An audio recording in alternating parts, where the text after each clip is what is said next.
নেতা কর্মীদের জন্য গত 15 বছর লড়াই করলাম, তারা আমাকে এখন ধাক্কা দেয়। তো ঠিক আছে, ধাক্কার বদলে তো ধাক্কা আসবেই, তাই না? সেটাই হয়েছে।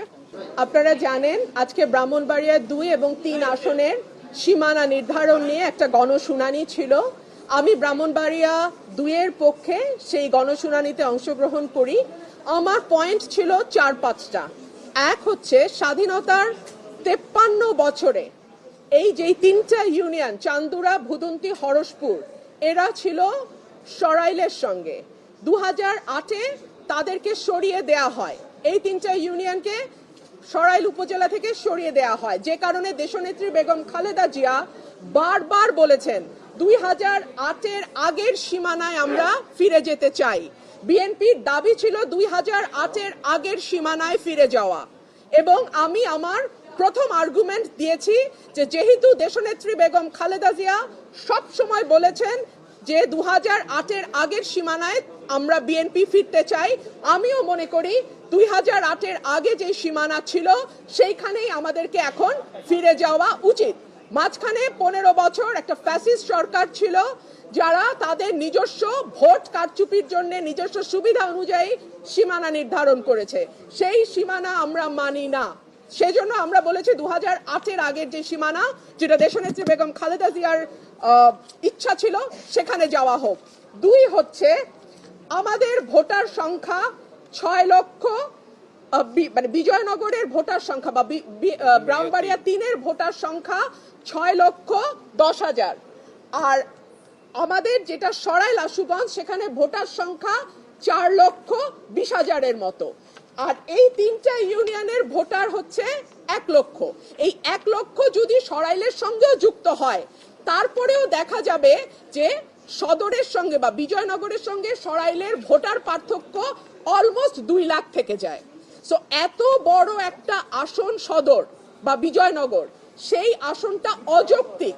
বরং সরাইলের সাথে যদি 3টা ইউনিয়ন চলে আসে, তাহলে ভোটার সংখ্যায় একটা ব্যালেন্স তৈরি হয়।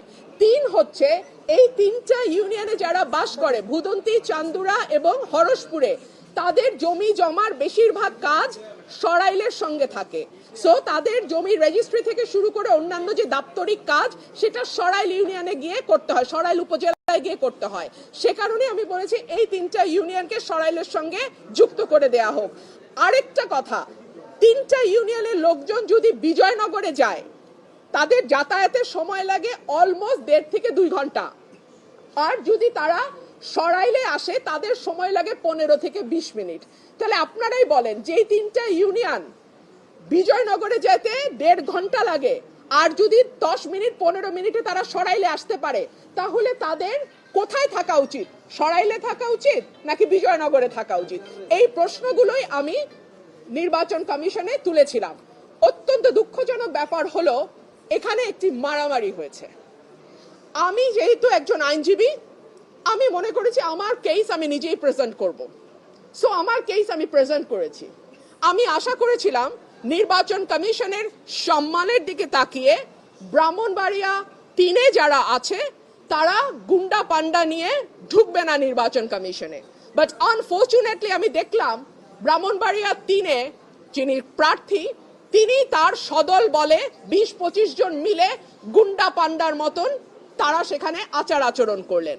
অত্যন্ত দুঃখজনক, অত্যন্ত লজ্জাজনক। এবং আমি মনে করি এটা কমিশনের যে ভাবমূর্তি, যে গাম্ভীর্য এবং যে সম্মান, সেইটার সঙ্গে এটা যায় না। আমি আপনাদেরকে কিছু ছবি দেখাচ্ছি। তারা এলাকায় বিভিন্ন মানুষকে কিভাবে পিটিয়ে পিটিয়ে তারা স্বীকারোক্তি আদায় করেছে।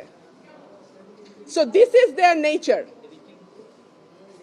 হ্যাঁ, এখনো ইলেকশন আসে নাই, একটা সীমানা নির্ধারণ নিয়ে এলাকায় এইভাবে তারা পিটিয়ে, ব্রাহ্মণবাড়িয়া 3-এর যিনি আছেন, তিনি এইভাবে পিটিয়ে পিটিয়ে মানুষকে স্বীকারোক্তি নিয়েছেন। এনিওয়ে নির্বাচন কমিশনে আমরা প্রেজেন্ট করেছি। ভৌগোলিক দিক বিবেচনায়, জনসংখ্যা বিবেচনায় এবং সকল কিছুর বিবেচনায় আমি আশা করব নির্বাচন কমিশন যে সিদ্ধান্ত নিয়েছে সেটি সঠিক সিদ্ধান্ত, এবং সেই সিদ্ধান্তই নির্বাচন কমিশন বহাল রাখবে। যেহেতু ওদের 10 জন 12 জন মিলে কথা বলছে, সো আমি একজন কথা বলেছি আর আমার পক্ষে একজন উনি ডাক্তার উনি কথা বলেছেন। আমি কোনো গুন্ডা বদমাশের মেলা করি নাই, করতে চাইলে করতে পারতাম, গুন্ডা আনতে চাইলে গুন্ডা আনা যায়, অসুবিধা হয় না। আমি ভদ্রলোক নিয়ে এসেছি, ভদ্রলোক আসবেন কমিশনে, শুনানি করবেন, রায় হবে, যেটা রায় হয় হবে। কিন্তু তারা যেহেতু গুন্ডা পান্ডা নিয়ে এসছে এবং আবল তাবল বকছে, কথা বলেই যাচ্ছে, আমি লাস্টে একটা কথা বলার জন্য দাঁড়িয়েছি, এবং যেটা 15 বছরে হয় নাই সেটা আজকে হয়েছে। অলমোস্ট আমার গায়ে ধাক্কা দিয়ে আমাকে ফেলে দেওয়ার চেষ্টা হয়েছে। যেই বিএনপির নেতা কর্মীদের জন্য গত 15 বছর লড়াই করলাম, তারা আমাকে এখন ধাক্কা দেয়। তো ঠিক আছে, ধাক্কার বদলে তো ধাক্কা আসবেই, তাই না? সেটাই হয়েছে।